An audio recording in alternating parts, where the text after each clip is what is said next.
Welcome to Lesson 12 of our Level S vocabulary series.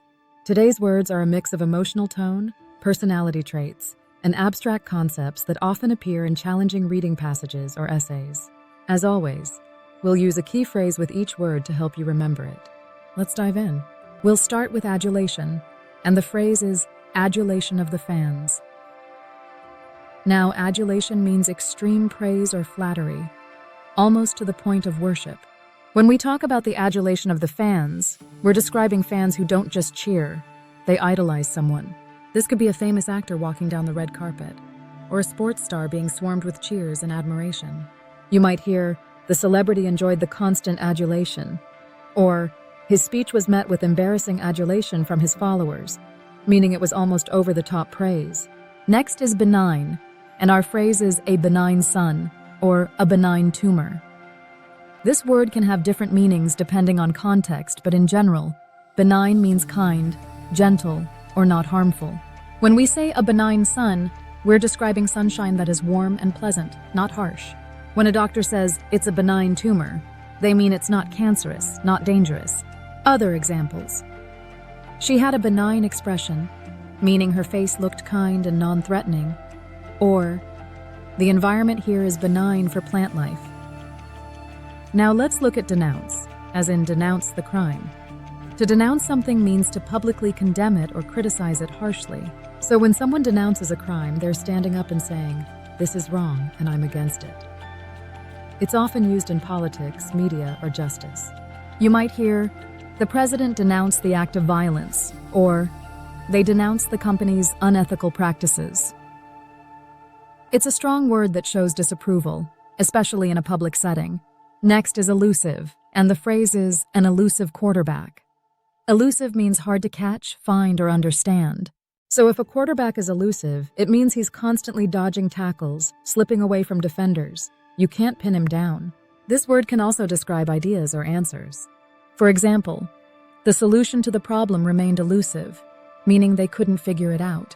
Another one, sleep was elusive last night, meaning you just couldn't fall asleep, no matter how hard you tried. Let's move on to frugality with the phrase, the frugal gourmet. Frugality means being careful with money, thrifty or economical.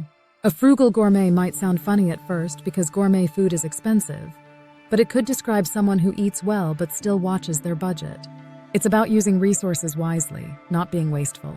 You might hear, her frugality allowed her to save for a house, or he approached shopping with extreme frugality, meaning he always looked for deals.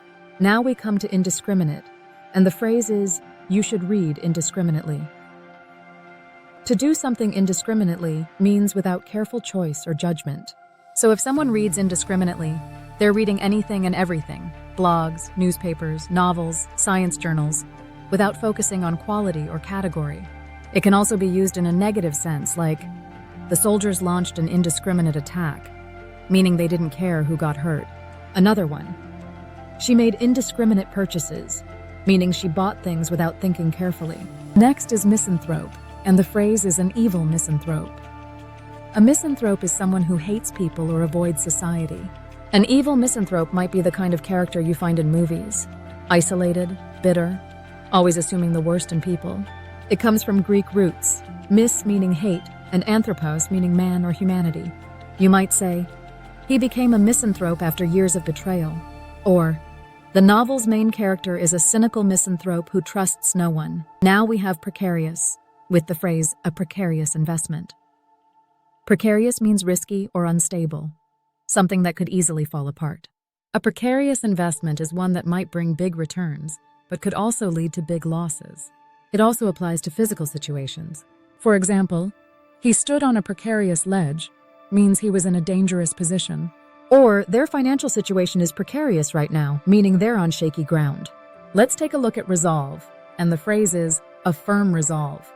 Resolve in this context means strong determination.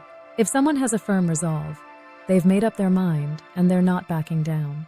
It's different from resolution in the sense that this is more about internal strength and focus. You might say, she showed great resolve during the crisis, or he approached the challenge with quiet resolve, meaning he was steady and determined. And the last word today is taciturn, and the phrase is a taciturn cowboy. Taciturn describes someone who doesn't talk much. A taciturn cowboy might be the type who answers with a nod or a grunt but doesn't say much else. This isn't just someone who's shy.